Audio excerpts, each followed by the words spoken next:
Hoje, agora, nós vamos ver a quarta aula teórica da micologia geral, que versa sobre a taxonomia dos fungos. Então, vocês vão ter noção desses grupamentos fúngicos que existem na micologia. Então, o que é a taxonomia? Na verdade, é uma organização das espécies, porque isso facilita o entendimento pelos pesquisadores, e o homem tem muita dificuldade de entender organismos desde que ele não os nomeie. Então, se ele nomear, fica muito mais fácil. E nessa organização de espécie aqui, na verdade, o objetivo da taxonomia é identificar os organismos a nível de espécie, mas nem sempre o conhecimento permite que isso seja adquirido, porque às vezes faltam estruturas, e aí essas espécies elas são agrupadas dentro de gêneros, os gêneros agrupados dentro de família, a família dentro de ordem, a ordem dentro de classe, filo, e o reino, que hoje os fungos são um reino, já é um reino estabelecido, mas é um dos reinos mais novos que a gente que se tem. No slide 3, então, essa denominação de fungo, também de outros organismos, ela é sempre em latim, então é uma linguagem, é uma língua morta, não tem acento, e aí esses denominações de organismos, e entre eles se incluem os fungos, eles são escritos, são latinizados, normalmente é binomial, são 2 nomes para identificar a espécie, mas você já começa a identificar os fungos a partir de gênero. Então, a partir de gênero, eles devem ser escritos em latim, em itálico, e aí, nesse caso, esses são destacados do texto, que quando a gente escreve um texto corrente, você tem que sublinhar quando você não consegue latinizar, quando você não consegue destacar ele do texto.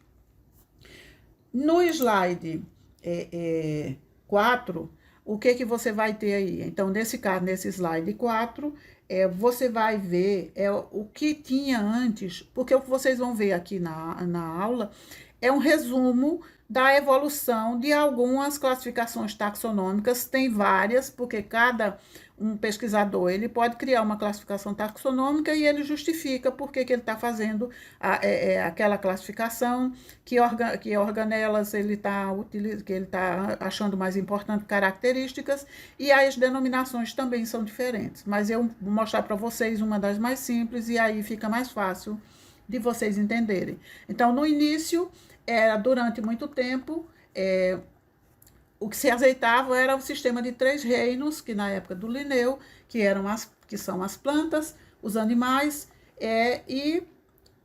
planta, animal e mineral. Nesse caso aqui, os fungos eram um grupo dentro do reino das plantas, e não se sabia, eles estavam sempre associados aí, então se achava que eles eram um tipo de planta diferente, mas hoje já se sabe que eles estão associados às plantas, porque eles são dependentes nutricionalmente dessas plantas. No slide seguinte, no 5, aí o que acontece? O conhecimento ele vai aumentando, e aí vão surgindo dúvidas, e o pessoal, como a taxonomia a sistemática, ela é dinâmica, à medida que você vai tendo conhecimento, você vai reorganizando as espécies. Porque, na verdade, qual é o objetivo dessa taxonomia? É que você crie grupamentos, no caso são os reinos, e que esses grupamentos eles sejam oriundos de uma única espécie, um ancestral comum, que é o que a gente chama de reinos monofiléticos. Isso não é fácil, porque não se tem o conhecimento de todos esses organismos que estão dentro, por isso que a taxonomia é dinâmica e ela vai sempre mudando. Então, uns anos depois, Haeckel e outros já começaram a sugerir, e eles viram que tinha algumas diferenças, como tinham semelhanças, mas as diferenças eram maiores. E aí eles criaram um grupamento que é protista, que aí é onde eles acomodaram os fungos. Mas junto dos fungos vieram algas que fotossintetizam. Os fungos hoje a gente sabe que não fazem fotossíntese.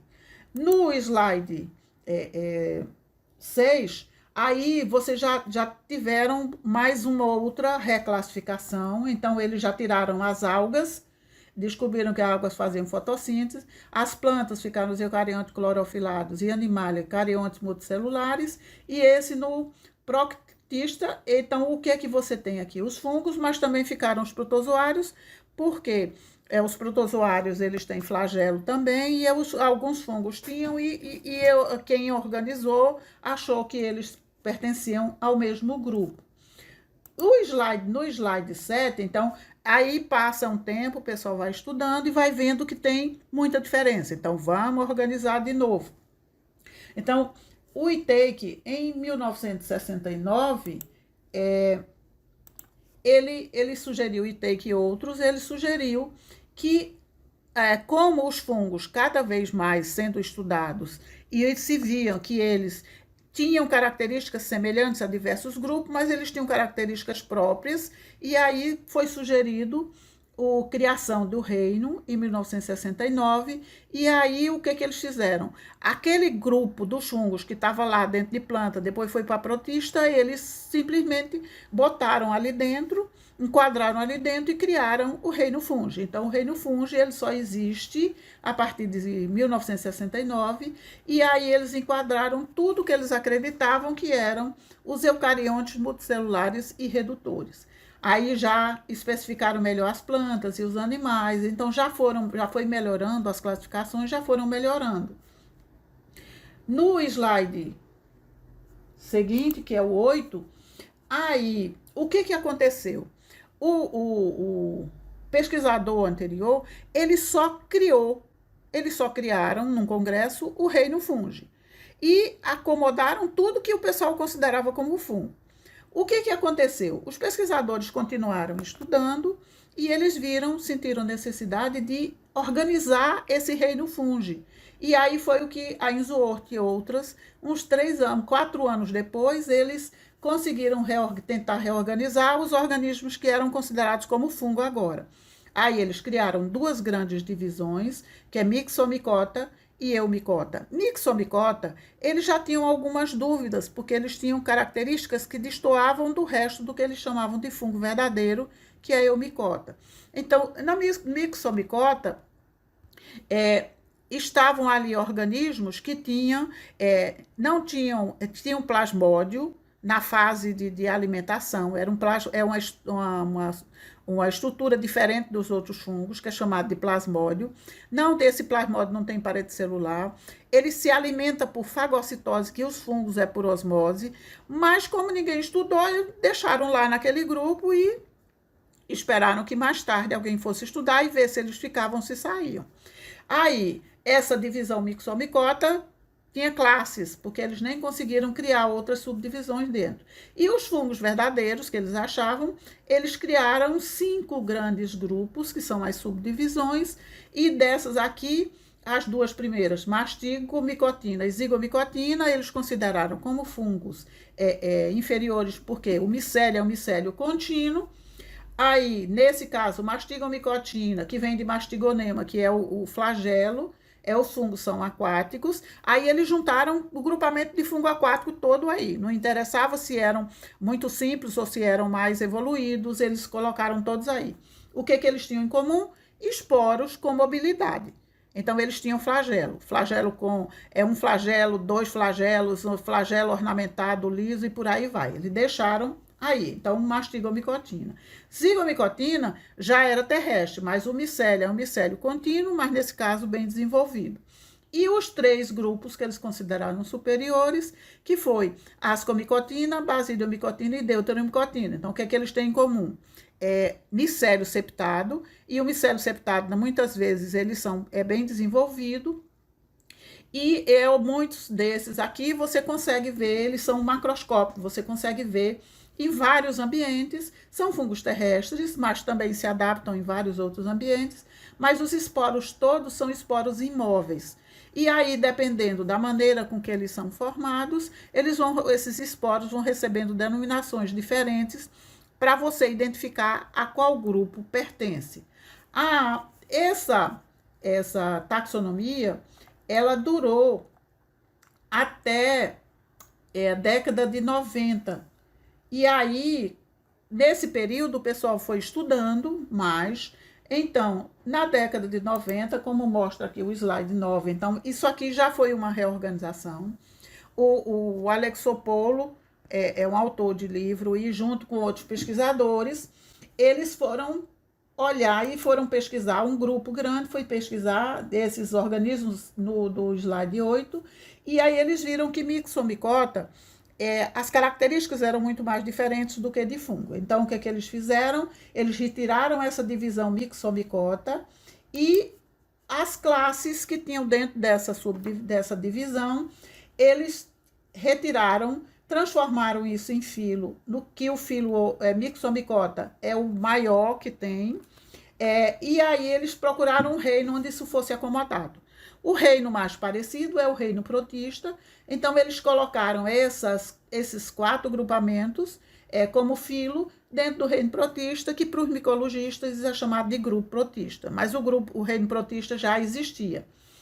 A outra mudança que eles fizeram, que está mostrando aqui no slide 8, é justamente os fungos aquáticos, mastigomicotina. Então, eles começaram, tinham especialistas desse grupo, e eles estudavam e notaram que dentro desses, os fungos, os organismos que tinham aí dentro, tinha alguns que tinham características que não batiam muito com o que era considerado como fungo. Então, o que eles fizeram? Dentro de mastigomicotina tinham 4 classes, eles estudaram essas classes e viram que apenas uma tinha quitina na parede. As outras tinham celulose. E aí era grande quantidade de celulose e nada de quitina. Então, eles disseram que não podiam considerar como fungo. O que é que eles fizeram? Retiraram as 3 classes daqui e tentaram acomodar em reinos já existentes. Mas eles não conseguiram fazer isso, não conseguiram encontrar nenhum reino que acomodasse esse grupo. Então, eles criaram, na época, o reino Straminópila, que hoje ele já mudou de nome, ele é chamado de já mudou para cromista, e aí as classes que estavam lá, Omicota, Hifoquetidomicota e Labirintulomicota, que os esporos também têm flagelo, mas esses se transformaram em filo e criaram o reino Straminópila, que a gente vai falar disso mais adiante. Então, o que sobrou do reino fungi? No slide 10, aí que você vê o que sobrou ali dos organismos que eles realmente consideraram fungos verdadeiros. Mas ainda tem algumas coisas, tem umas dúvidas dentro dessas classificações que possivelmente no futuro elas vão ser modificadas por causa de conhecimento adquirido. Aí, o reino fungi, ele hoje é composto de 4 filos, não tem mais subdivisão nem divisão, porque elas se acabaram. E aí, são os que considerados como fungos, Chytridiomycota, Zygomicota, Ascomicota e Basidiomycota. E um outro subdivisão, que era a deuteromicotina, os estudos eles foram mostrando que, na verdade, esses fungos eles não eram fungos diferentes, eram fungos que você só encontrava reprodução assexuada, e eles pareciam ser fungos com características básicas, mas quando foram feitos estudos, viram que quando eles produziam reprodução sexuada, eles produziam reprodução sexuada semelhante à Ascomicota ou semelhante à Basidiomycota. Então, é um filo, que é por isso que está a filoforma, é artificial, que a tendência, à medida que o conhecimento, principalmente da genética, foi evoluindo, esse filo ele vai desaparecer. Tem alguns autores que já nem aceitam, mas tem alguns que dizem que você tem organismo ali dentro, que você só encontra o micélio, então você não sabe realmente para onde ele vai, que você não encontra estrutura reprodutiva, e você tem muita dificuldade, porque os bancos eles não abrangem tudo isso, então você não tem resposta. Por isso que, por enquanto, esse filo, filoforma deuteromicota, esse filo artificial de fungos que são chamados de imperfeitos, ele continua aqui. E isso vai tendo mudança, já teve algumas outras mudanças hoje. Então, a gente vai ver um pouco no slide 11, a gente vai falar um pouquinho sobre cada um grupamento desses, mas vocês vão ter aulas específicas relacionadas com cada um grupo desse. Então, o filo Chytridiomycota, que hoje já está subdividido, normalmente eles são aquáticos, Às vezes na terra eles crescem, mas normalmente em torno de corpos d'água, né? Em locais que são bem úmidos. São decompositores de matéria orgânica, alguns são parasitas de algas, de animais aquáticos. Tem micélio contínuo ausente ou pouco desenvolvido, que tanto que é chamado de rizomicélio. Às vezes é uma ramificaçãozinha só com formato de rizoide, e tem alguns que têm um formato maior, que a gente vai ver algumas figuras. A parede celular tem quitina, por isso que eles ficaram, ou glicano e por aí vai. Eles podem ser holocárpicos, então tem alguns que são tão simples que o micélio todo se transforma em estrutura de reprodução. Um único esporângio, zoosporângio. E alguns que são eucárpicos, que são um pouco mais evoluídos, que formam o rizomicélio e mais zoosporângios aí. Então, a estrutura de reprodução é o zoosporângio, e aqui tem alguns exemplos que a gente vai ver depois. O esporo produzido é o zoósporo, e ele só tem um flagelo, é o flagelo posterior do tipo chicote. Aqui tem alguns exemplos de espécies que são de gêneros que são pertencentes a esse grupo. No slide 12, está mostrando aqui o zoósporo com um único flagelo, tipo chicote. Essa bolinha que tem dentro, ela é gútula de gordura, é armazenamento que é para o esporo conseguir germinar e se fixar no substrato. E aqui está mostrando um desses fungos, que essa gotícula que tem dentro do zoósporo, ela é colorida, e aí você consegue observar ele nos substratos, que são substratos naturais.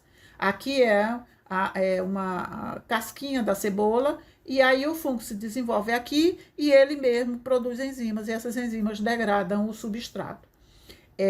No slide 13, vocês vão ver alguns outros exemplos aqui. Um bem simples, que é o que eu chamo de holocárpico, e esse aqui, ó, que é eucárpico. O holocárpico, essa bola grande aqui é o pólen, e essas estruturas como abas em torno do pólen é justamente o zoosporângio aqui é o rizofídio. Esse aqui já é mais evoluído, gosta muito de palha de milho. Ele cresce, forma o rizomicélio, e nas pontas do rizomicélio ele vai formar pequenos zoosporângios aglomerados, que depois, mais tarde, libera os zoósporos.